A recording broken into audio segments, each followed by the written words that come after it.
When Control first released back in 2019, I didn't know what to expect. The box art caught my eye, but it wasn't until I saw the trailer for it that it really piqued my interest. Nowadays, we don't have many games that have us fighting against the supernatural or interacting with the paranatural world in general, and after seeing the gameplay for Control, I knew I had to buy myself a copy. Fast forward some time later, and I loved the game so much, I even got the Platinum Trophy for it. But then I moved on, played the Alan Wake games last year, and that was that. But now 5 years later after its release, I realized that I loved this game but didn't truly understand what the story was even about. Like if someone asked me to explain the story of Control, I couldn't. I thought it was just me, but other people I've spoken to had a hard time understanding this game as well. This led me to replaying Control and attempting to truly understand a game that tells a lot of its story outside of the cutscenes. As I do for all of my reviews, we'll take a look at various aspects of the game, including the story, gameplay, side content, and other things. But now let's dive in and explore Control and try to make sense of everything this game tries to accomplish. Development for Control began not too long after the release of Quantum Break, which released in 2016, after Remedy wanted to have more control over their game since Quantum Break and the original Alan Wake were developed in a deal with Microsoft owning the publishing rights to each of those games. This makes a lot of sense since a studio can have more control over how the game is created, developed, and marketed if they aren't in an agreement with another party. So partnering with 505 Games, Remedy began working on Control, with the hopes that it would be their next major hit. During development, Remedy hoped to create a rich game world while still having enough narrative elements included to make it feel large and complex. To make this a reality, Michael Casernin, who was the lead gameplay designer for Alan Wake and lead director of Quantum Break, was pinned as the director for Control, while Sam Lake served as the game's writer and creative director. One of the main goals for their team was to create a game that had a high replayability, making it easy to come back to after finishing the main story. This brings us to E3 2018, where the game was officially shown and gave us our first look at cutscenes and gameplay. As I mentioned earlier, seeing this trailer is what got me interested in the game because during this particular E3, there was footage shown for some notable games. When you throw in a supernatural game in the middle of those other titles, it's definitely going to catch a lot of people's attention, and it certainly caught mine. The game finally dropped on August 27, 2019 on the PlayStation 4, Xbox One, and PC, and was received pretty well, with it receiving scores in the mid-80s and critics and fans alike seeming to enjoy the game. But when reading the reviews, the same message was made abundantly clear: the story is confusing, which just reaffirms the fact that it wasn't just me that didn't understand this plot. So let's dive into this game's story and try to break down what's actually going on. You play as Jessie Faden, a woman who has been led to the building of Federal Bureau of Control in hopes of finding her brother Dylan. Upon entering, we see that this building is not what it seems, as it appears virtually empty, like nobody was ever here. After searching around for a little bit, we run into the janitor Otzi, who seems creepy at first, but is actually a reliable guy, and he leads us to the director's office where we find Zachariah Trench, shot dead nearby his desk. Next to the body, we notice the pistol and pick it up, which transports us to the astral plane, which is a strange dimension connected to the paranatural. While in here, we can hear the board of directors speak to us and gain access to the pistol, which is called the service weapon. Here serves as the tutorial for the service weapon by giving us the opportunity to use the pistol and clear out some enemies while moving towards the exit. After succeeding in completing the astral plane challenge, the board tells us we're the new director. Soon after, we're attacked by the hiss. You can't let this happen. You can't let this happen. You can't let this happen. You can't let this happen. You can't let this happen. Which is like a parasitic entity which can take over people's bodies and has turned the Bureau agents into corrupted enemies. Along the way, we somehow receive messages from the old director and we rescue some agents who manage to avoid corruption, one of them being Emily Pope, who informs us about the entire situation regarding the hiss. She explains that anyone that isn't wearing an HRA, a Hadron Resonance Amplifier, is susceptible to being taken over by the hiss. All of that was just in the first mission. This game's structure was broken up by missions, with the main story having about 10 of them in total. At this point early on in the story, I thought it was easy to follow along. You enter the FBC building, find the director dead, get a new gun, become the new director, and find out what's the cause of all these disturbances in the building. For a first mission, I thought it did a good job of setting the stage for what would come in the later missions. But anyways, let's keep going. Emily then tells us to find the hotline, which is an object of power in the form of a telephone. This would help us understand why the old director was able to communicate with her even though he's dead. During this mission is where you gain the launch ability by binding a floppy disk, which is another object of power. To unlock this, you go through another astral plane challenge, but But this is when the gameplay really starts to get fun. You start to see how it feels to grab a bunch of stuff and just throw it at enemies. Compared to the other abilities you receive later, I think this one is the foundation for the entire gameplay system. If you haven't figured it out by now, throughout this game we're going to be dealing with lots of items that are considered objects of power. Here's where you have to start seeking out this information on your own, because the story doesn't explain every detail to you through its cutscenes. Luckily, the dialogue between different agents helps to fill in some of the blanks. Even though it's not the best explanation, Emily Pope describes an object of power as, so objects of power are mundane objects that house paranatural energies and have developed a link to the astral plane and can thus be controlled, which is what differentiates them from altered items, which are still housings of paranatural forces, but are more volatile and cannot be bound in the pure utilitarian sense. Got it? while Frederick Langston, the Panopticon supervisor, explains it in a different way. Think of them like storms. Objects of power are like tropical cyclones or hurricanes for the uneducated. They're big, rare, and scary. Of course, directors can just bind the OOP and become the eye of the storm. Altered items are more like weird thunderstorms. Some may rain frogs, some may rain corn, but they all rain something. And how does the hiss factor into all that? It's changing them, making them aggressive. Now they're all raining, I don't know, knives. Knife rain. As you can see, it's a little complex, but can be understood once you see the objects in action. After cleansing the floppy disk, you encounter your first boss fight of the game, Mr. Tomasi. This fight is the first real opportunity for you to try your powers and really test out the combat of the game. Tomasi flies all around and launches projectiles at you while you have to dodge and hide behind pillars to avoid damage. While trying to fight Tomasi, his guards will spawn too, making the fight a little bit harder. It's worth noting that the only actual weapon you have is a service weapon that you received in the first mission. After he escapes, you can head for Tomasi's office and continue towards the hotline. Eventually, we find ourselves at a security checkpoint to reach the hotline's sort of enclosure, and this weird looking light switch hanging from the ceiling. If you look at the sign right next to you, you'll see that it says Law of 3 applies, so that's your cue to pull the light switch 3 times. Upon doing so, you're transported to the Ocean View Motel. Once in here, you have to find a key and use it on the door with a black pyramid. To get the keys, you have to ring the bell at the front desk a total of, you guessed it, 3 times. Upon getting the keys, you're able to leave. This whole motel serves as a kind of puzzle area as we return here multiple times over the course of the story, but this is just the first visit of many. You may be wondering, how do we know what door can be unlocked with the keys? Well, that's easy, because up to this point the Black Pyramid has been mentioned or seen multiple times, so it just makes sense to use the keys on that. Just another example of having to connect the dots and put everything together. So after solving the puzzle and leaving the motel, we finally reach the hotline and it puts us back in the astral plane for yet another challenge. This is similar to the motel. You'll be going in and out of the astral plane a lot, and this time around we have to avoid these extra dimensional entities and make our way back to the hotline. Once we reach the phone again, we see Casper Darling, head of research, introduce us to the actual hotline with Trench urging us to seek out his management team. We then return to Emily Pope to fill her in on what happened. Even 2 missions in, I was waiting for it to hit me with where all the confusion was with his story, but I was still following along with it perfectly. If there was anything weird, it was how you were just transported to these places instantly, but when you're dealing with the supernatural, that sort of stuff is to be expected. So we go out and try to find Trench's management team, but to nobody's surprise, there's an internal lockdown preventing us from doing so. We then make our way to the maintenance sector to find the override and lift the lockdown. This is when we're introduced to the different sectors within the building.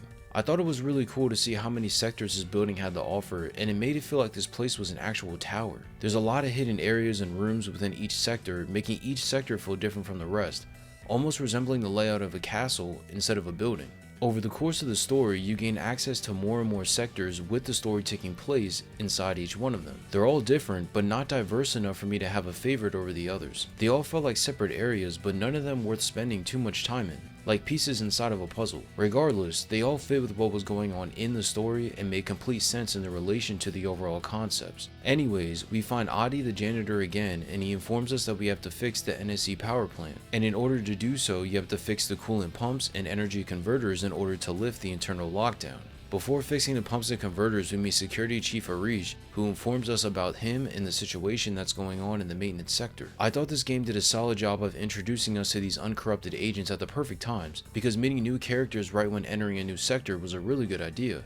Otherwise, it might have felt like the game was trying to force new characters into the plot. This way, it felt a lot more natural. Completing each of these tasks wasn't hard, as the coolant pumps required you to kill enemies and then reattach power cores to open a door. Further along this area, you'll encounter a mini boss in the form of a hiss trooper that looks like the juggernauts from the Call of Duty Modern Warfare series. To take down these guys, you had to first lower their shield, which would then allow you to inflict damage on their actual health bar. To fix the energy converters, we had to launch power cores into energy sockets, and then clear out multiple waves of hiss enemies, which can be a little challenging if you haven't adjusted to the combat yet. On our way back to the NSC control room, we defeat some rangers and cleanse the control point. These control points were a slick way of implementing fast travel into the game, as by cleansing these points, you would unlock fast travel areas that you could access from other points within a certain sector. Unfortunately, you couldn't fast travel from one point in one sector to another point in an entirely separate sector, but what we got was good enough. After lifting the lockdown, we return to Emily and tell her about our past, including the AWE event in our hometown of Ordinary, Polaris the entity in our head, and how we're searching for our brother Dylan. As a result, Emily tells us to find Helen Marshall, head of operations, as she would be the best person to ask about in regards to Dylan's whereabouts. In my opinion, I think here is where things start to get a little hazy if you're not paying attention. First off, the game doesn't do the best job of explaining what an AWE is, so when they're mentioned, it's a little bit hard to grasp. To put it simply, it stands for Altered World Events, which are events in which paranatural forces intrude upon some location, resulting in an alteration of reality to some degree. Then Jesse mentions Polaris, which is the entity that we've been talking to during cutscenes and is shown by the blue ring that appears around the screen while inside Jesse's mind. We have no idea where Polaris comes from, what it truly is, or how it even got inside Jesse. We just know that it exists. Once you understand what an AWE is and realize that there's more information to be discovered about Polaris, all this new information is a bit easier to digest. As we continue traversing throughout the building to find Marshall, we make our way to the research sector, where we finally speak with her on the intercom after taking out a good amount of enemies. Marshall, can you hear me? Yes, I can hear you. Who is this? My name is Jesse Faden. I'm coming to help. Faden. Hold on, I'm setting the elevator for you. We need to talk. After taking an elevator to actually reach Marshall, we finally meet the head of operations, and she informs us that our rangers are going to need more HRAs to survive the onslaught of his enemies. In order to get more, we have to find Darling's lab and activate the HRA machine. So we accept her request and make our way to the lab, and on the way there we start encountering enemies of higher levels. Each enemy is distinguished by a number inside a triangle over top of their head, indicating their strength. To me, it felt as if this mission in particular was when you could really start seeing the difference between lower tier enemies and upper tier enemies, as their levels of strength are noticeable immediately. Once we reach the lab, we have to complete another puzzle in order to activate the machine. This involved retrieving 5 punch cards which had symbols on them and then placing those into the correct terminal. This puzzle is trickier than you might think, but the game does give you hints, as there's whiteboards with different combination of symbols for each punch card, with each giving you a clue about where to place them and what is the correct combination to input. After solving the puzzle, we attempt to activate the machine, but Marshall informs us that we need a black rock prism in order to get the machine up and running. In order to find the black prisms, we need to go to black rock processing. This is where the game started to feel a bit repetitive. It was starting to feel like go here, find this, grab that, kill some enemies, and rinse and repeat. On top of that, you go to the same places over and over, with some things changing but still feeling relatively the same. Not a whole lot happens here as we search for black rock processing, kill some enemies, traverse to the Ocean View Motel again, and finally reach the processing area. This served as a sort of mining area, and all you had to do, to nobody's surprise, was kill some enemies and insert some power cores to activate the explosives and activate the prism. Once we grab the prism, we bring it back to Marshall, where she drops some valuable information. Your brother is here. He was once known as Prime Candidate 6, codenamed P6. We brought him here after the Ordinary event. He was groomed to be the future director. He had talents far beyond any other candidate in the program. Of course he did.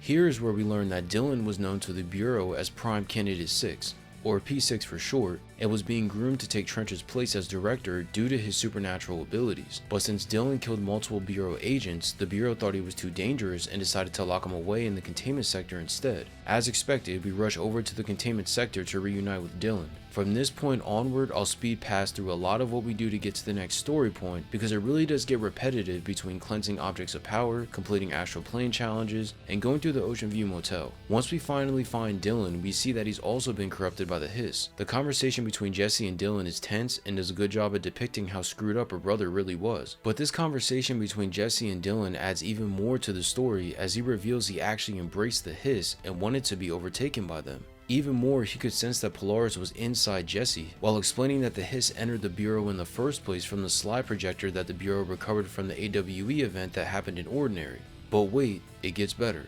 Jesse actually received Polaris by interacting with Slidescape 36, which is a slide that led to an alternate reality which housed Polaris in the first place. All of this starts to really bring things together, as it makes sense that the AWE in Jesse's hometown would harbor an object of power that would serve as the reason why she got in contact with the entity to begin with. Even more, this reveals that the Bureau had to have been watching the town prior to the event, since they knew that Dylan had these supernatural abilities. If you're confused by this point in the story, I don't blame you, because the game does a weird job of explaining all of this. Like, it's told within the cutscenes, but you still have to infer and piece everything together yourself. A unique version of storytelling, to say the least. At the end of our conversation with Dylan, he informs us of where the slide projector is being kept, which is inside Darling's lab in the Ordinary AWE area. To get there, we have to battle a slew of hiss-infected agents, and along the way rotate turntable tracks to reach the area. Once there, we see that the entire place is a replica of Ordinary, being a depiction of Jesse's hometown. We fight more enemies, including a tough mini-boss, to find Darling's lab, only to find out that Darling moved the slide projector to the research sector instead. But before leaving, we discover that Trench and Darling used the object to enter Slidescape 36 themselves, where they discovered another entity named Hedron. As of this point, we have yet to actually meet Hedron, but we only know that Hedron is based on the drawings done by Darling that can be seen on the key cards and other pictures from a couple missions ago. This brings us to what I feel is the best part of the game by far. The mission Finish Tango continues us trying to find the slide projector, but upon doing so, we're hit with this weird looking maze that never seems to end. If you're like myself and try to brute force your way through everything, it will take you about 10 minutes to realize you can't work your way through the maze on your own, and you'll have to go see Ati so he can help you through it. Upon returning to the janitor's room in the maintenance area, we see that Ati's not there and are forced to follow his visions through multiple areas while defeating enemies and doing some light platforming. Once we reach his final vision, he appears and gives us his cassette player, which we then take back with us to get through the maze. Did you have peace in your song? Yes. No. Bark don't make a wound. You did good. Take my cassette player. You can borrow it. The song is a present from my friends to you. It will get you through the maze so you can do your job. As we approach the maze, Jesse puts on the headphones and then the magic begins. The walls begin shifting and all of a sudden you hear this loud rock music that gets your blood pumping and immediately turns things up to a 10. You face waves of enemies while everything around you is being turned every which way, and you have to utilize all the mechanics you learned up to this point. The good thing this time around is that it's almost impossible to get lost because the maze becomes linear and nudges you in the right direction over time. This entire section was different than any of the other missions that came before it and made the game so much more immersive. When I first played this game 5 years ago, this was the one moment that stuck in my head throughout the entire playthrough. After finishing that goated section, we finally find the slide projector, and outside of the lab it's housed in, we find the chamber that contains Hedron and realizes that Hedron itself is actually Polaris. We then cleanse the siphons around the chamber while battling waves of hiss. Even though we cleanse the siphons, the hiss still end up destroying Hedron. As we see Jesse panic, the screen goes red and the game ends. Or so you might think. After a couple seconds, the credits are contorted and it's apparent that something bad has happened, but we don't know what. Leading us into the final mission of the game, Jessie finds herself in some sort of dream, where she's the new girl at the bureau and we're tasked with completing mundane activities like handing out the mail, organizing coffee mugs, and making copies of the printer. Eventually, she realizes that something is wrong and comes to the realization that the hiss have burrowed into her mind. Through a handful of attempts of breaking free from the hiss influence, we go to the director's office multiple times and discover that Trench is the one who used the slide projector and let the hiss in the bureau to begin with. We always knew that the hiss got in through the slide projector, but we weren't sure of how. But after all this time, it was the former director who created this entire mess. Even with Hedron no longer existing, Jessie finds the power of Polaris within herself and uses it to break free of the never-ending nightmare. We then enter the astral plane to cleanse the slide projector to end this once and for all. And upon doing so, we find out that the hiss, with Dylan as their leader, have invaded that dimension too. Again, we fight off waves of enemies and finally reach Dylan, cleansing him of the hiss. This leaves Dylan in a coma with his fate for the future uncertain. With the source of the hiss cut off and Dylan no longer a threat, Jessie fully embraces her role as director and seeks to eliminate the remaining traces of the hiss still lingering in the building. After 10 missions, the story finally reaches its conclusion, and as I mentioned before, when you break it down just like I did, it's not that confusing. It's just one of those games that you can't sleepwalk your way through. When looking back at this plot, how it was told could have been done a little bit better, as having to piece a story together yourself isn't the best route to go for a lot of gamers who like things spelled out for them. Even still, I think when you eliminate all the fluff that's included in the cases and files, this story is a lot easier to comprehend. There's still so much that we don't know about Jesse, Dylan, the FBC themselves, among other things, that each of them could have a dedicated video themselves. But on the second run regarding the story, I think its issues stem from how the story is told, not the story itself, so it's only natural that it would lead to lots of misinterpretation. A big reason I think this game's plot is hard to decipher is because so much of it is told within the files. There's a bunch of collectibles scattered all over the place within every sector that it's almost overwhelming. Literally behind every door, I guarantee you there is a file, record, or correspondence laying around. Most of these have some sort of story context that provides you with additional lore needed to fully understand what's going on within the game. The problem is that there's so many of them, I'm willing to bet that many people grew tired of reading them all. Every document usually fills an entire page, and when you consider how many reports there are, I doubt that most gamers aren't reading through every single one. So when you put important story details in those files, don't be surprised when people say the story is confusing. Personally, that's the one thing I focused this time around on, was trying to read the important files and records as I stumbled upon them. Not every single file you get is important, but with some of them it's pretty obvious that they do hold some value. Honestly, I think it's worth reading through a lot of these because it helps to piece a lot together, but even still, there's just entirely too many of these within the game. I know this universe has a ton of lore behind it, but you'd think there'd be a better way of explaining all of it than just through tons of reports. The gameplay for Control is the main thing that will have you coming back to this, as using Jessie and her supernatural powers is just too much fun. I mentioned earlier that your main weapon of choice was the service weapon, and it can be used as a pistol, but the weapon is so much more than that. As described in the file for the item, the weapon takes the form of the user's needs at the time. This created various weapon forms for the gun that you could swap out at any time. If I'm being honest, the main two forms that I used was the grip and shatter. The grip was the normal pistol-like version, while the shatter was more of a shotgun. In my opinion, these two are all you need, as the pistol allowed you to shoot enemies from up close and far away, while the shotgun would just blow through most enemies from close range. A lot of the time you're fighting low to medium level hiss agents, so shatter just shreds them easily. In case you were wondering what the other forms were, these are spin, pierce, charge, and surge, which is unlocked in the AWE expansion. Once you upgrade your favorite forms of choice, they become even stronger and their benefits are apparent immediately. This brings me to the whole menu and upgrade mod system. I think that the concept for upgrading your forms is good, but how it's organized is done so poorly. Here you can see each weapon form along with the mods you have equipped to it, and once you open up the weapon forms, those are easy to see, but the way the mods are laid out is kinda confusing. They're just listed in a whole bunch of slots with symbols over each of them. Sifting through these mods does take some time, and I'd be lying if I said I didn't just pick whatever the rarest mod was for the form I had equipped. After purchasing a mod, you can then equip it to your form of choice. Depending on the level of that weapon form, you had up to 3 mod slots available that you could insert certain mods into to give your weapon that boost it needs. Personally, I would have liked to have all the weapon mods available from the start, with the weapon getting stat boosts gradually, but this system works too. You can unlock mods a bunch of different ways, from completing side missions, finding them in chests, or completing other activities that offer them as rewards. I don't think the weapon system they have is bad, I just think the organization and the actual process itself could have been done a bit better. On the other hand, the abilities that Jessie has add so much diversity to the combat. She has a handful of powers at her disposal, these including launch, shield,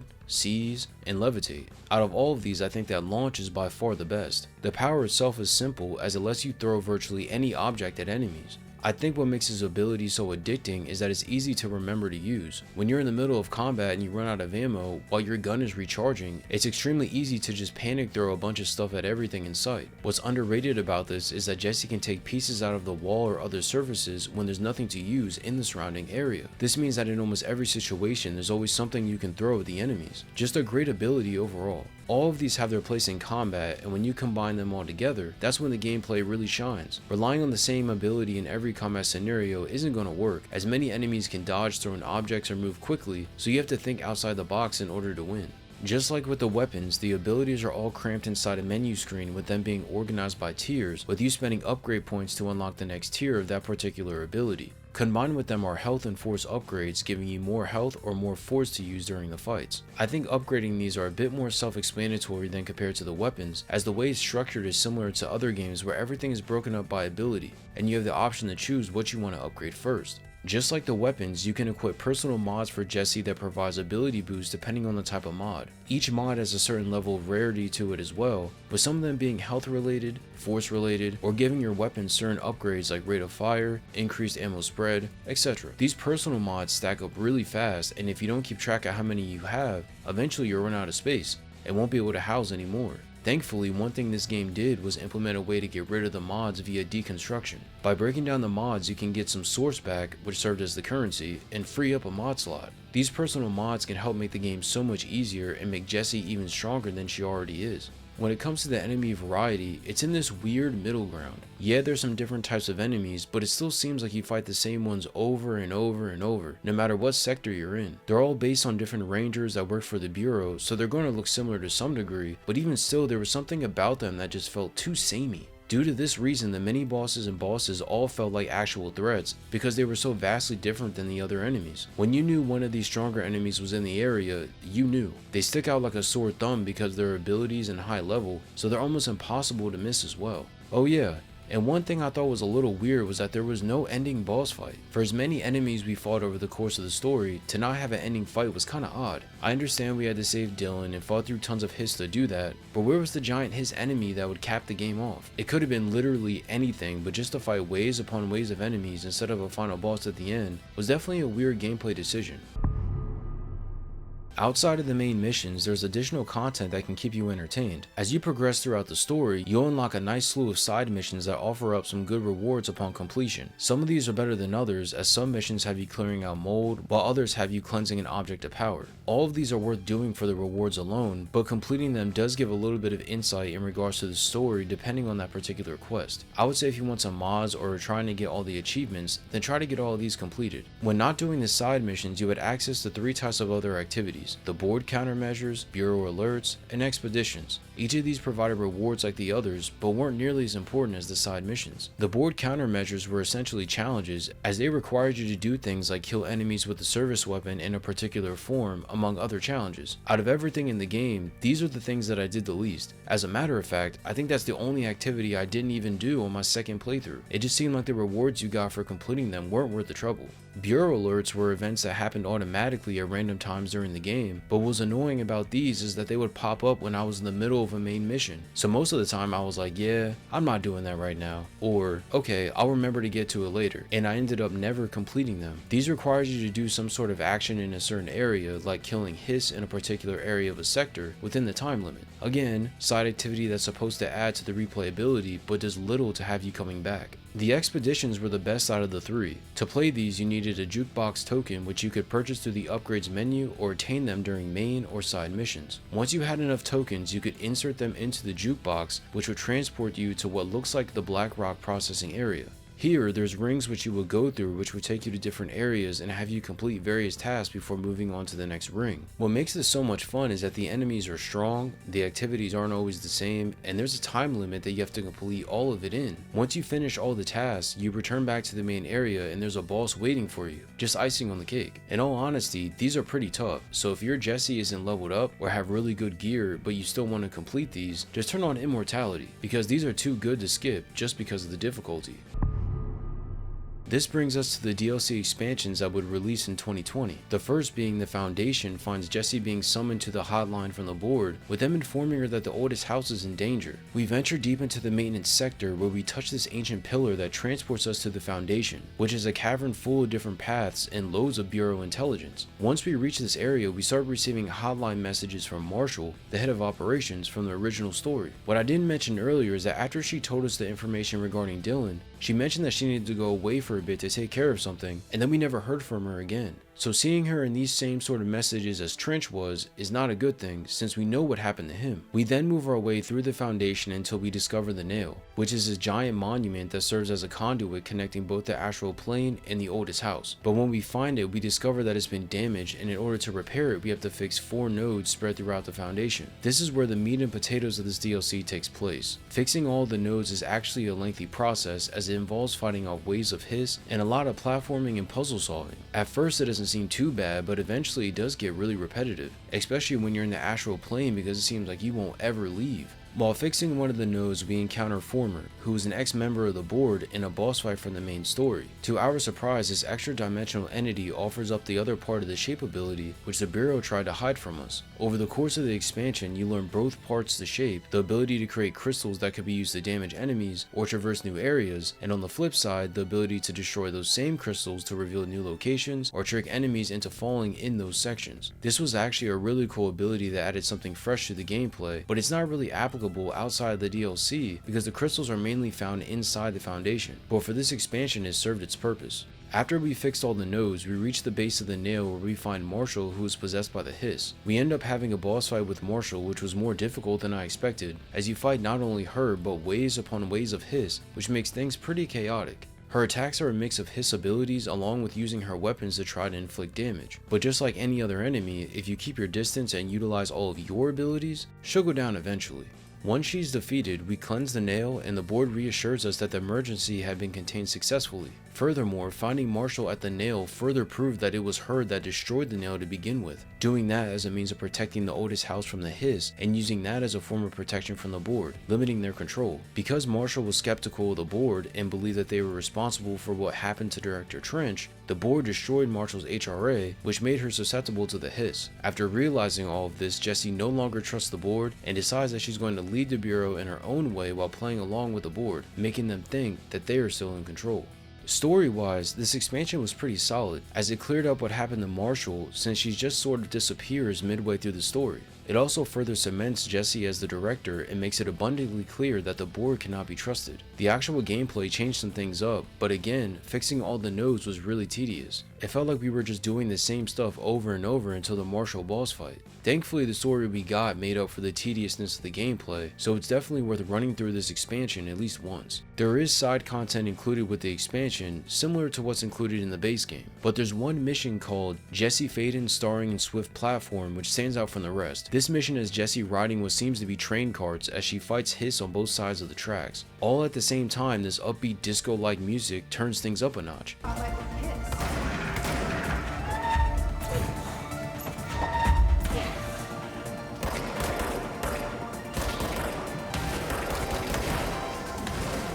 These sorts of moments Remedy always hits out of the park, and this was no exception. The concept of this mission is simple, but just going through it was so much fun. I wish that these sort of moments were included with the main story, like how the ashtray maze was. If there was more of these sections during the main missions, then it would help reduce the feeling of repetitiveness that this game has. This brings us to the second expansion, AWE, which will release months after the Foundation. This expansion takes place in a new sector called Investigations, which was created to examine altered world events. Upon starting, we're summoned by what appears to be Alan Wake, who leads us to the actual sector and how it was closed off after some sort of containment breach. Here we learn of the AWE that happened in Bright Falls, which included Cauldron Lake. If you played Alan Wake, then you already know about all of this. Over the course of this expansion, we meet Dr. Emil Hartman, a psychologist who was abusing his patients in hopes of discovering new information regarding the lake's power. Eventually, this would lead to the FBC confronting Hartman and not believing anything he was saying, discrediting him and taking all of his research. Once he was released from FBC custody, he made a last-ditch effort to dive into Cauldron Lake to study the force inside it. Once inside, he was taken over by the Dark Presence, which was the main antagonist of Alan Wake. This prompted the FBC to containing him in the Otis house, but soon later he would breach containment, which is why the investigation sector was sealed off to begin with. After he escaped, he was corrupted by the hiss, and the combination of the hiss and the Dark Presence turned him into this grotesque creature that we encounter multiple times. Langston, the Panopticon supervisor, contacts us and tells us to get rid of Hartman so the investigation sector can be fully restored. Finally, after chasing Hartman down, we eliminate him and restore the sector. Shortly after, Langston tells us that the FBC has received a new AWE report from Bright Falls, but for some reason the report is dated for several years later. I thought this expansion was a lot better than the Foundation just for the fact that it seemed to fully connect the Alan Wake series to Control, and made it obvious that this was all just one big universe,